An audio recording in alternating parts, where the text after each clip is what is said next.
Banyak sekarang ini pejabat-pejabat, anggota partai, elit-elit partai, sombong dengan partainya. Yang jenderal-jenderal punya pangkat jabatan, sombong dengan pangkat jabatannya. Apa? Banyak anak buah yang nggak ada urusan. Bahkan nggak ada urusan. Bahar bin Smith nggak ada urusan. Saya udah nggak ada urusan, saya nggak peduli. Saya mau masuk penjara kayak udah nggak ada urusan. Masuk penjara, masukin saya penjara. Pulang dari sini penjara. Ada segelintir orang yang punya budaya caci maki, jelek-jelekin, cari masalah, ya kan? Harus berani menghadapi mereka-mereka yang memilih jalan di atas jalan yang tidak benar. Ya ini tantangan kita bersama dan kita akan atasi itu semua. Saya sangat optimis.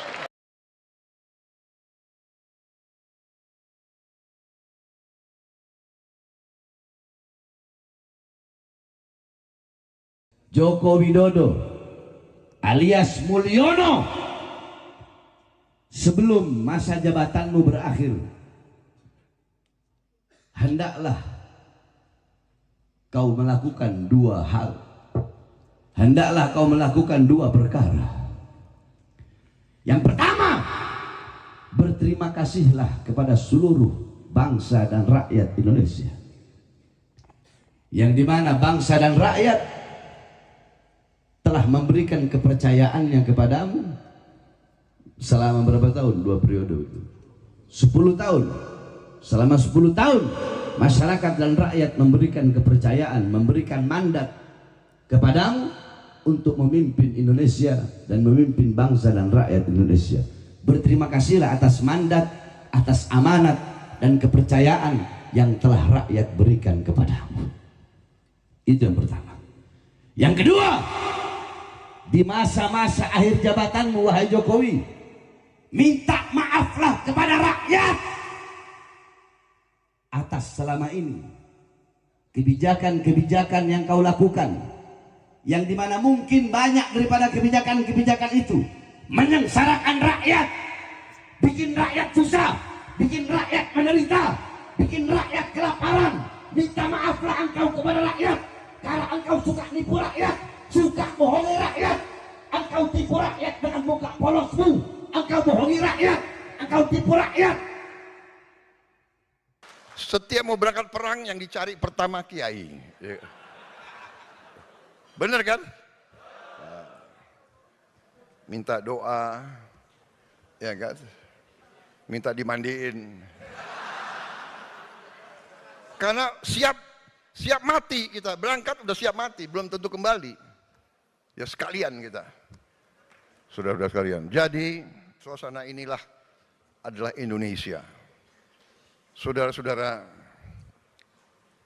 ada segelintir orang yang punya budaya caci maki, jelek-jelekin, cari masalah, ya kan?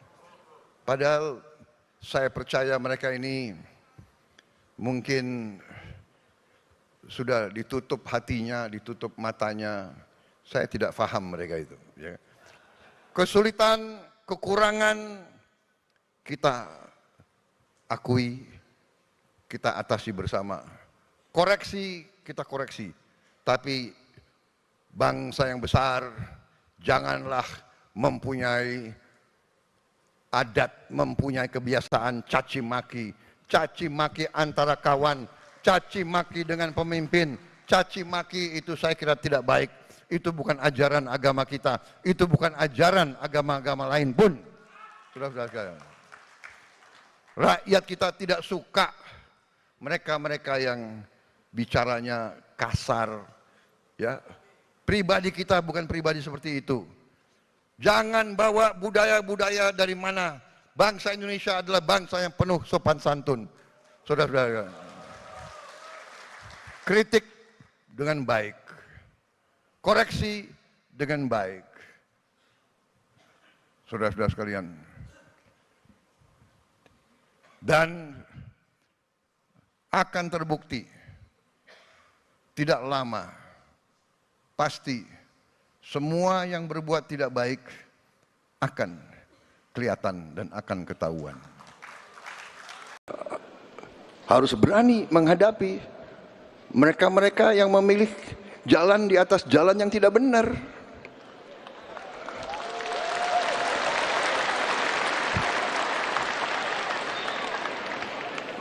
Jalan menipu rakyat.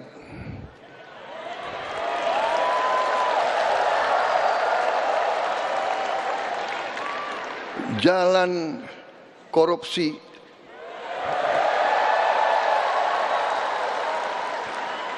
Jalan nyelundup. Jalan manipulasi. Jalan nggak mau bayar pajak.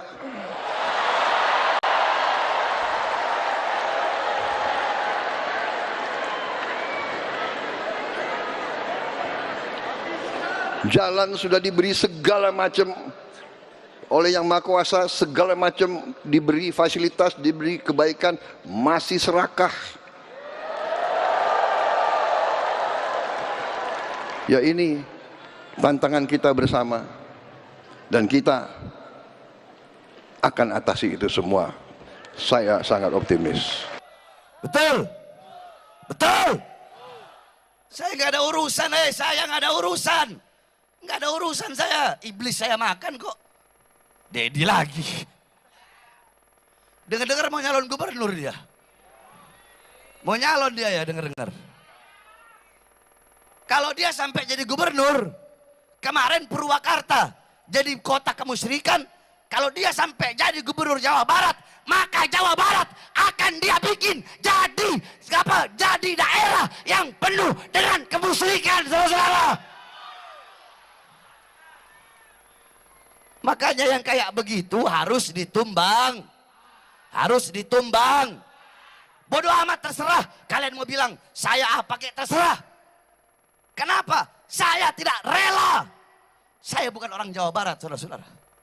Saya orang Sulawesi. Tapi saya tinggal di Jawa Barat. Di mana saya ditinggal, di situ saya junjung, saudara-saudara. Di mana saya tinggal, jangankan tinggal. Di mana kaki saya berpijak, maka di situ semua adalah saudara-saudara saya. Siapapun mereka, siapapun agamanya, apapun rasnya, apapun sukunya, apapun warna kulitnya, selama kaki saya menginjakkan kaki saya menginjak di tanah Indonesia, dimanapun wilayahnya, dimanapun kabupatennya, dimanapun kotanya, dimanapun daerahnya, maka saya akan berada di pihak rakyat untuk membela rakyat sampai titik darah penghabisan, saudara-saudara. Allahu Akbar. Siap lawan kemusyrikan. Siap lawan kemusyrikan. Siap lawan kemusyrikan. Allahu Akbar.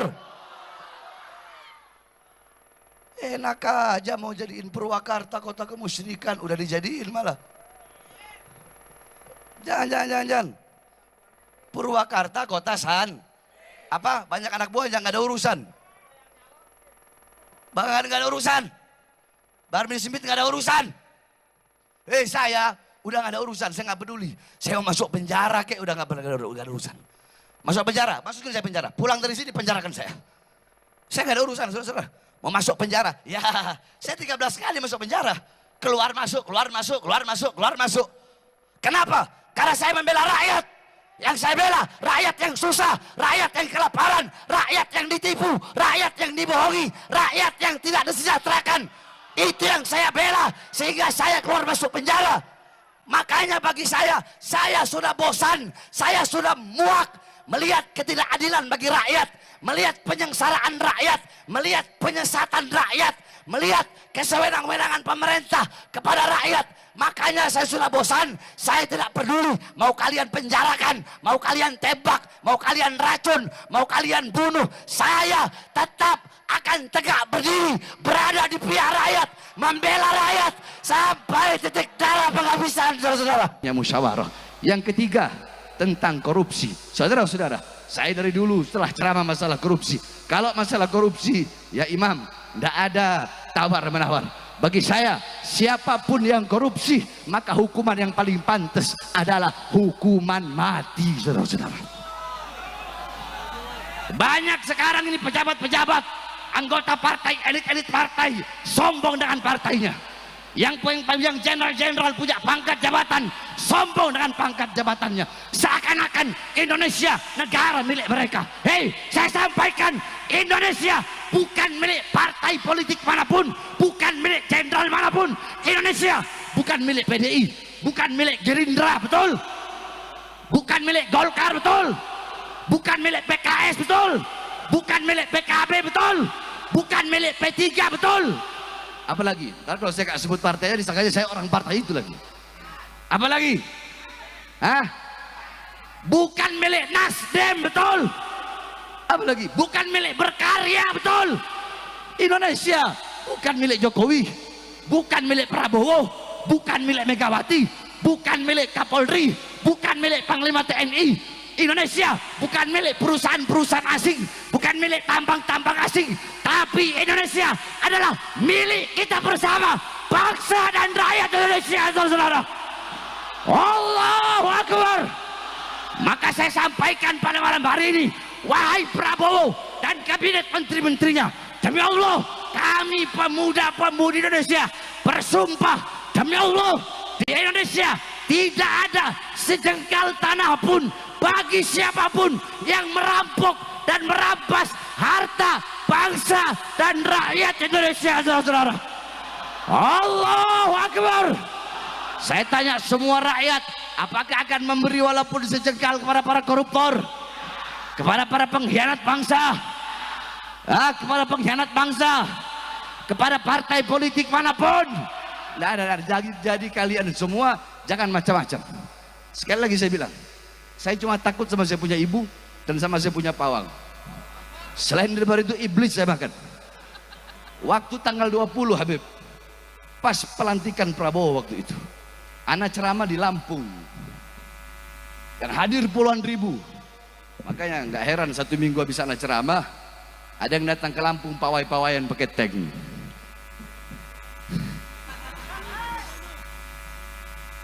Waktu itu 20 Oktober pas pelantikan presiden. Orang-orang banyak saya lihat ngomong, wah kalau Prabowo jadi presiden, Habib Bahar nggak bakal berani ceramah keras-keras ini, nggak bakal berani bersuara ini. Tanggal 20-nya kemarin saya ceramah di Lampung pas pelantikan presiden lagi. Saya ceramah apa saya bilang? Segala kebijakan-kebijakan Prabowo yang menguntungkan rakyat akan didukung oleh rakyat. Betul? Betul.